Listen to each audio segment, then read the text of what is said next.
وريله فين؟ فين؟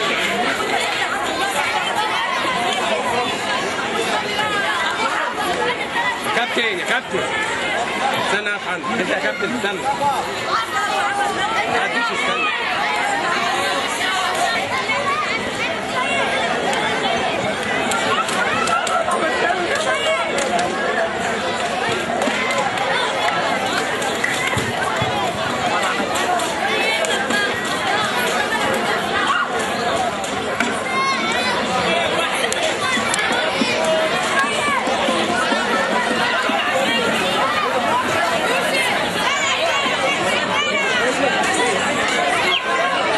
طبعا بمناسبة شهر رمضان الكريم وبمناسبة حفل الختامي لفرق البراعم بداية من مواليد 2001 لغاية مواليد 97.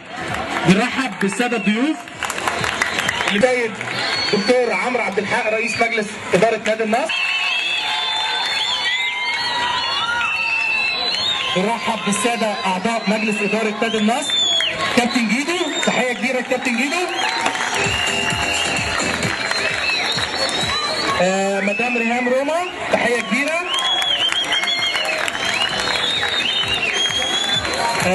أستاذ أحمد الإربي، تحية كبيرة ليه. حبيب قلبي أستاذ حسن إسماعيل، تحية كبيرة قوي. وأستاذ عبد الناصر اللي منورنا النهارده، عبد الناصر زيدان، تحية كبيرة برضه ليه. وطبعا الساده رؤساء القطاع، كابتن محمد عبد الفتاح كفته رئيس قطاع الناشئين، كابتن مدحت عبد العليم رئيس قطاع البراعم، كابتن سيد فرج رئيس قطاع البراعم. مش عايز انسى حد طبعا، على راسهم كابتن احمد علي طبعا مدير قطاع البراعم، هيثم مساعد مدير الكوره. هنبدا بالافتتاح النهارده لحفلتنا بكلمه لرئيس قطاع البراعم كابتن احمد علي نبيه. الرحيم. احنا بنشكر الدكتور عمرو، انا عارف ان هو ضيق جدا، احنا بنشكره، وهو اللي موفر لنا كل حاجه جوه النادي، وقبل ما بنشكره احنا بندعمه، لان النادي من غير عمرو عبد الحق اللي هو صاحبي واخويا وصديقي ما ينفعش، فاحنا معاه، ولو مش هيكون احنا مش موجودين. فان شاء الله كلنا بندايع الدكتور عمرو قبل اي حاجه، اللي بيكرمنا السنه دي واللي قبلها واللي قبلها وعلى طول واقف معانا، بنشكره على وجوده معانا، وانسان بسيط وانسان راجل، وده اللي يهمنا في الاول وفي الاخر. وبنتمنى ان شاء الله ان السنه الجايه اللي احنا بداناها اهو خلاص نقدم احسن من اللي عملناه السنه اللي فاتت. وطبعا انا بقول لكم يعني ان شاء الله ان انا هغيب عنكم شهرين، مسافر، والدكتور عمرو مكلف كابتن سيد فرج هو اللي هيقوم بالدور بتاعي في الفتره اللي انا هبقى غايب فيها، بالنسبه لاولياء الامور وبالنسبه للاجهزه الفنيه اللي موجوده في قطاع البراعم. ان شاء الله الكابتن سيد هيكمل النجاح اللي احنا فيه، وطالما في وجود الدكتور عمرو فاكيد ان اي حاجه تبقى ناجحه جوه النادي. وانا بشكر الدكتور عمرو ومجلس الاداره وبتمنى لهم النجاح على طول ان شاء الله. والان كلمه مش عايزين نقول ايه بقى، احنا مش عايزين ننافق، لكن كبير الليله بقى، كبير البيت وكبير العيله، دكتور عمرو عبد الحق رئيس مجلس اداره النادي.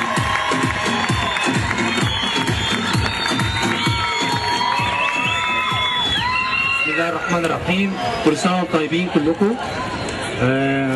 انا سعيد طبعا ان انا بكرم النهارده البراعم، لان انا ده بيعتبر اول شغلنا، شغل البراعم، وعندي امل ان في يوم من الايام هتمثلوا نادي النصر وهو بيلعب في الدوري الممتاز، جزء هيمثل نادي النصر وجزء تاني هيلعب في انديه كبيره، وجزء تالت وده املي ان هو يطلع اوروبا. انا عايز افرحكم ان انا عندي 2 لعيبه صغيرين، واحد عنده 20 سنه وواحد عنده 21 سنه، اتباعوا لنادي الجونه، كل لعيب ب1,000,000 جنيه، يخش للنادي 1,000,000 جنيه، واللعيب ياخد في ال3 سنين 2,000,000 جنيه. فانا اتمنى ان ولادي في خلال 3-4 سنين يبتدوا يطلعوا الفرقه الكبيره ويعملوا زي كريم الطو واحمد سامي ومحمود سيد وكل الصغيرين اللي طلعوا الفريق الاول، ويكون هدفهم من دلوقتي الفرقه الكبيره، عشان لا اما هيكمل مع نادي النصر واحنا ان شاء الله ربنا يكتب لنا الممتاز، او هيروح لنادي ياخد ملايين، او يطلع لطموحنا ان شاء الله بره. فافتكروا اليوم ده، وافتكروا ان في 2011 ان احنا عندنا هدف يتحقق في 2016 و2017، سواء احنا كنا موجودين او مش موجودين، ولكن الدور عليكم انت. وان شاء الله هدفنا ان يطلع جيل مش اهلاوي ولا زملكاوي، يطلع جيل نصراوي، يعني يبقى بنشجع ايه؟ بنشجع نادي النصر. شكرا. اللي بيشجع النصر والان اول بروجرام لينا احنا لحفلتنا النهارده، هنكرم اول فريق معانا. هنكرم فريق 2000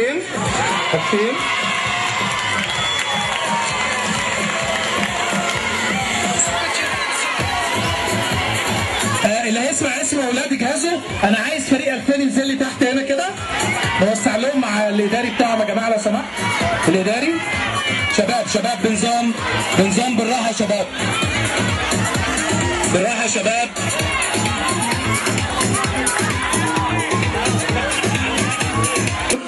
بلغنا اللي هو بيشكر الراجل اللي على كتيبه نجاح نادي النصر، الدكتور عمرو عبد الحق، اللي تحمل.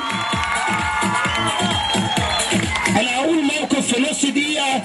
زمان قوي كان في لعيبه كتيره، اللوجو بتاع نادي النصر كنا يعني مش هنقول اللي احنا كنا بنتكسف او حاسين اللي احنا نادي ضعيف او نادي قليل، انما بكل امانه وبكل فخر احنا في رئاسه الدكتور عمرو عبد الحق ومجلس الاداره، اقسم لكم بالله ان احنا دلوقتي واحنا ماشيين باللوجو بتاع نادي النصر احنا فعلا فخورين. وبدا دلوقتي انتماء اهلي وزمالك على عيني وعلى راسي، انما بدا دلوقتي انتمائنا فعلا الاول لنادي النصر اللي نسمع له تحيه كبيره، اللي كلنا تحت مظلته وتحت مظله الدكتور عمرو عبد الحق اللي احنا وراه ومع مجلس ادارته ومع كتيبه النجاح في اي حاجه وفي اي دعم، ووراهم وبيقول لهم اللي احنا بيتنا وراكم بيدافع عن نادي النصر ضد اتحاد الكوره وضد اي اعلامي يمثل نادي النصر باي كلمه. اللي هنسمع له تحيه كبيره قوي لنادي النصر بيتنا اللي بندافع عنه ضد اي حاجه. ودلوقتي هنبدا بابنائنا مواليد 2000، اللاعب سيف احمد عبد العزيز، نسمع له تحيه كبيره قوي.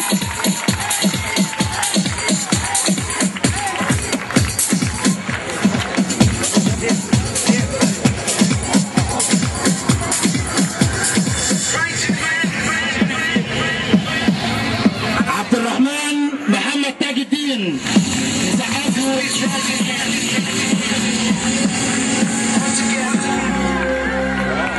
ناصر محمد عيد،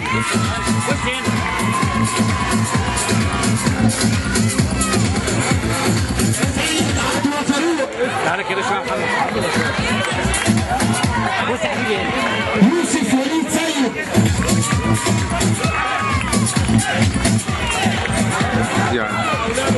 مهاب ابراهيم حسن،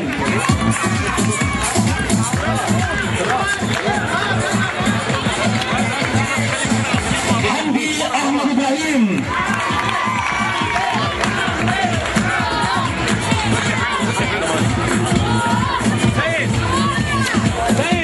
بص يا حبيبي. لا محمد خش لي كده شويه الله يبارك لك. مش عارف محمد بس مرمى. بص يا حبيبي. وليد محمد عطيه، ودخل كاس احسن لاعب.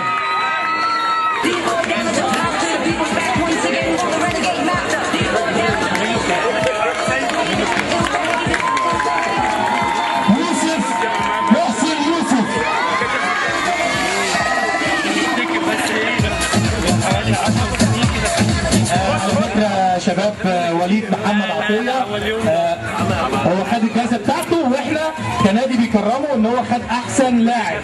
خد الكوره مكرمه، خد احسن لاعب مواليد 2000، وهم ما شاء الله هداف البطوله في نفس الوقت. وبنشكر طبعا المدير الفني بتاعه الكابتن شريف، ما ننساش ان هو عمل مجهود كبير معاهم اكيد يعني.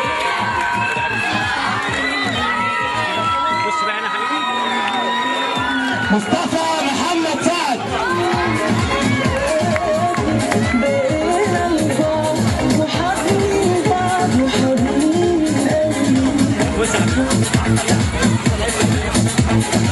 مصطفى مسعد محمد.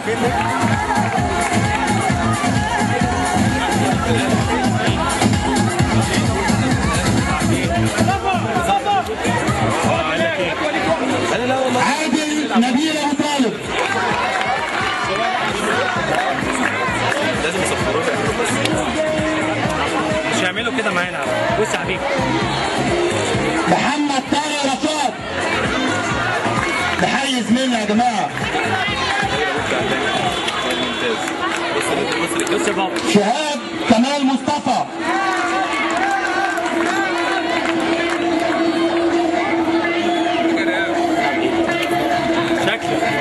بص يا حبيبي والله شكلك كده. محمد فؤاد شحاته ابن الكابتن فؤاد شحاته مدرب مدرسه الكوره. محمد كرم موسى.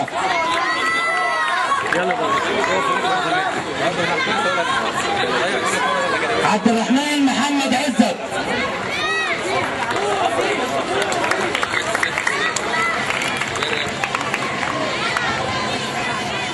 عمر محمد عصام. بص كده يا حبيبي. بص كده. نصر الدين. بص يا حبيبي. بص يا بابا هنا. استنى استعجل. ابن الكابتن عصام نصر الدين. مين مسكه؟ مين؟ هاني عبد الحميد. بص يا حبيبي لف الورقه بتاعتك. عمار احمد شمروخ ابن الكابتن احمد شمروخ مدرب حراس مرمى فريق 18 سنه. طبعا هو غني عن التعريف. احنا ممكن دلوقتي نولع فيه. احنا من حقنا نولع في شمروخ واحد بس، مش هتيجي علينا عقوبات. فلو ولعنا فيه فبعد اذنك كابتن شمروخ هنولع فيك بعد ما تخلص.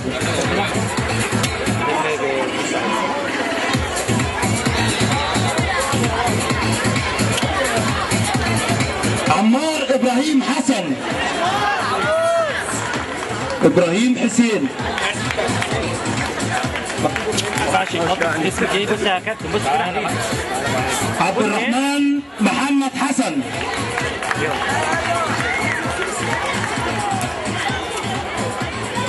محمد ابو رحاب ابراهيم. يلا فين اللبس بتاعك؟ معلش. بص يا بابا. حازم محمد عبد اللطيف.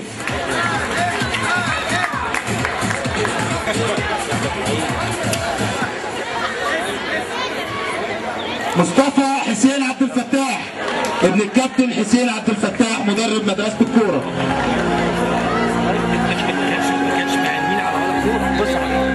عمر ابراهيم علي ابن الكابتن ابراهيم علي.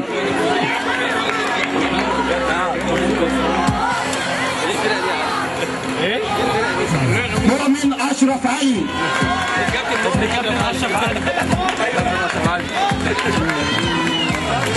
محمد سعيد علي.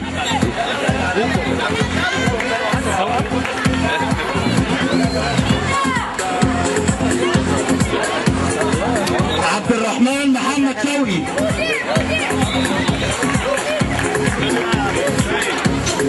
محمود كرم محمود. بص هنا. بص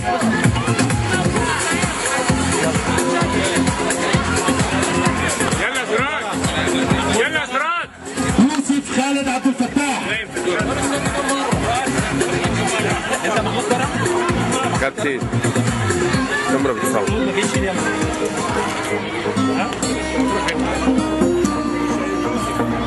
يوسف خالد عبد الفتاح ابن الكابتن خالد عبد الفتاح. ابن الكابتن خالد عبد الفتاح. تعال.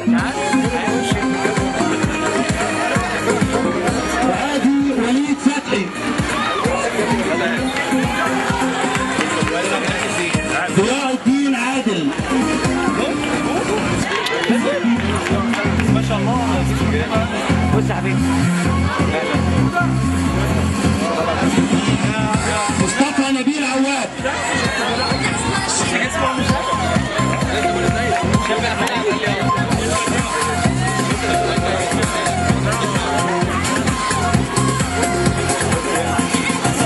مصطفى نبيل عواد. يلا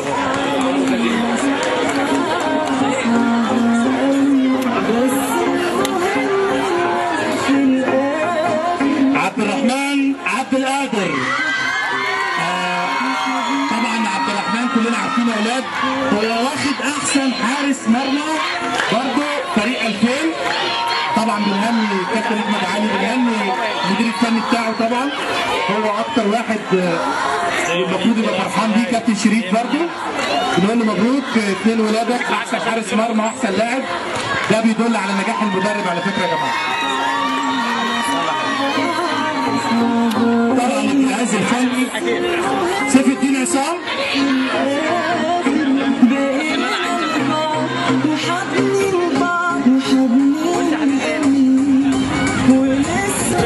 هات يا وائل، هات يا كابتن، هات يا وائل.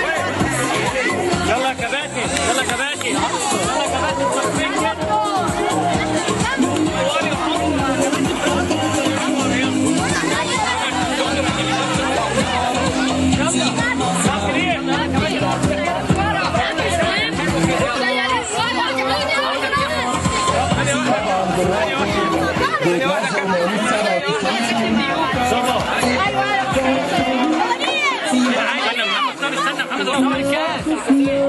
ايوه خلينا نمسك كده والكاس.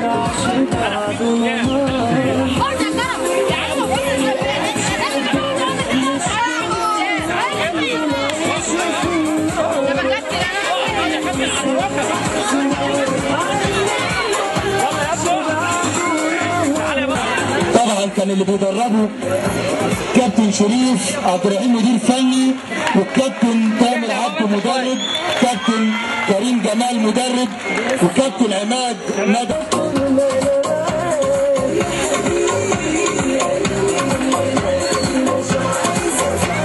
والكابتن عمرو خليل، والكابتن هاني عبد الحميد، والكابتن محمد توفيق حراس. عيد التدريب الملاعب كلها نظم لنا المواعيد بتاعتنا، دخل الفرق كلها في بعضها. هو دلوقتي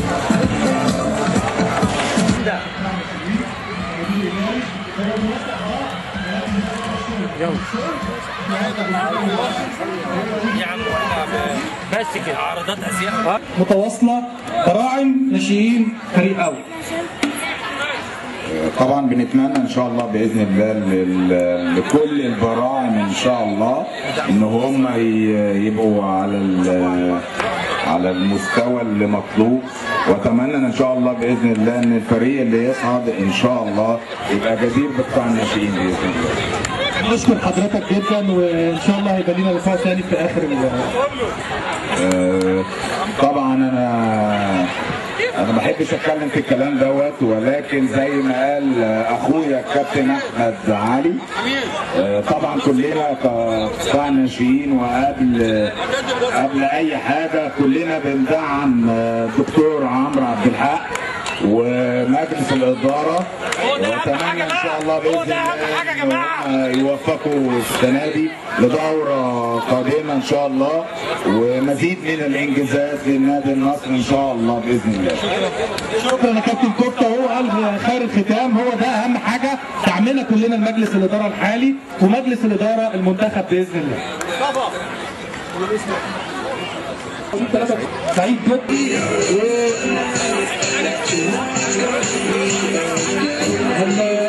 في هدايا تذكاريه توزع دلوقتي على اعضاء اللي عملوا، ونشكر مجلس الاداره.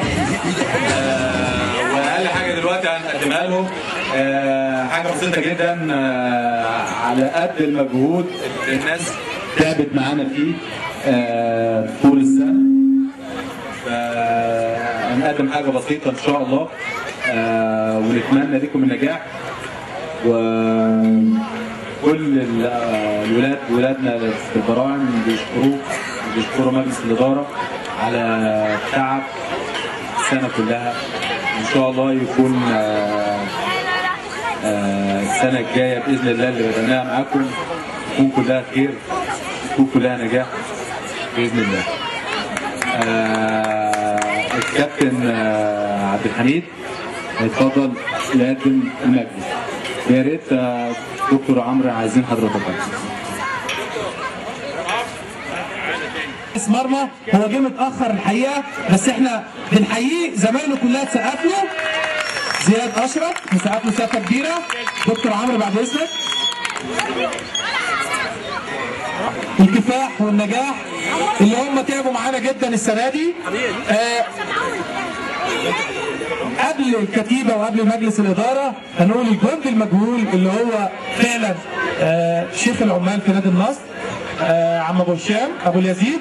اتفضل دكتور عمرو عبد الحق. تحيه كبيره لعم ابو هشام اللي هو فعلا مربينا كلنا في النادي، والحقيقه عامل مجهود كبير قوي.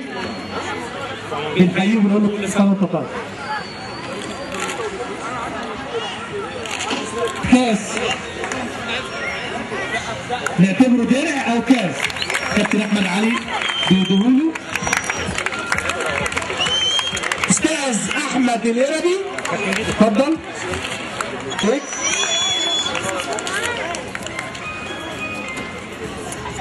استاذ حسن اسماعيل عضو مجلس اداره النادي. الحقيقه الناس عاملين مجهود غير عادي طبعا. الاستاذه ريهام روما عضو مجلس اداره النادي. حقيقه هم مجلس اداره متفاهم وعاملين شغل عالي جدا جدا جدا.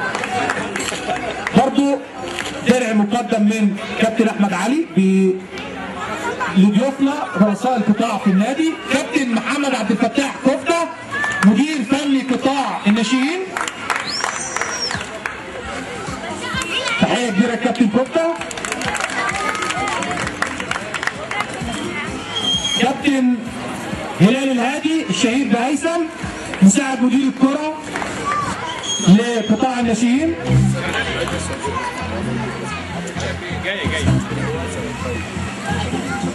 كابتن زيزو مدير اداري قطاع الناشئين. ارفع الكاسه بس. كابتن زيزو مدير اداري قطاع الناشئين.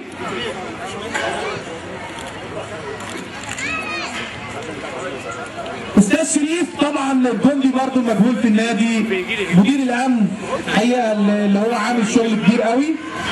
اتفضل استاذ شريف.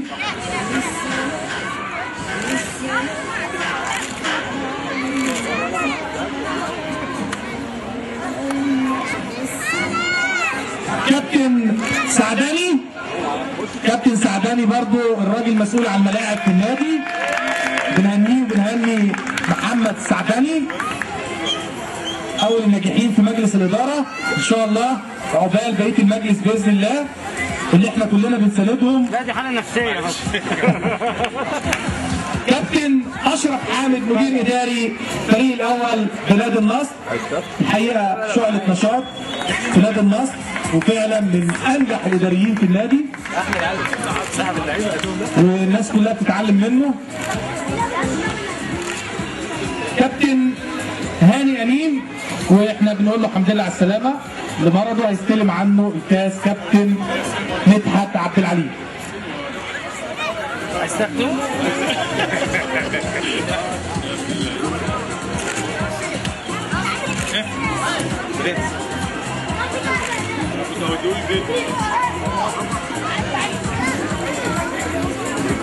واخيرا وليس اخر على راي الكابتن احمد علي لبرنس النادي ورئيس مجلس اداره النادي الحالي وان شاء الله القادم دكتور عمرو عبد الحق رئيس مجلس الاداره. مقدم من الكابتن احمد علي وكل رئيس النادي. وفي ختام حفلتنا النهارده بنشكر اولياء الامور الحقيقه اللي تعبوا معانا طول السنه سواء اعضاء او انا عارف ان كلكم معظمكم اعضاء. بنشكركم تعبتوا جدا معانا. محدش يكون زعلان سواء اذا كان في خطا حصل فمش عايزين حد يزعل، اذا كان بنخطا، واتمنى ان شاء الله السنه الجايه نشوفكم ونشوف ولادكم في احسن حاله باذن الله.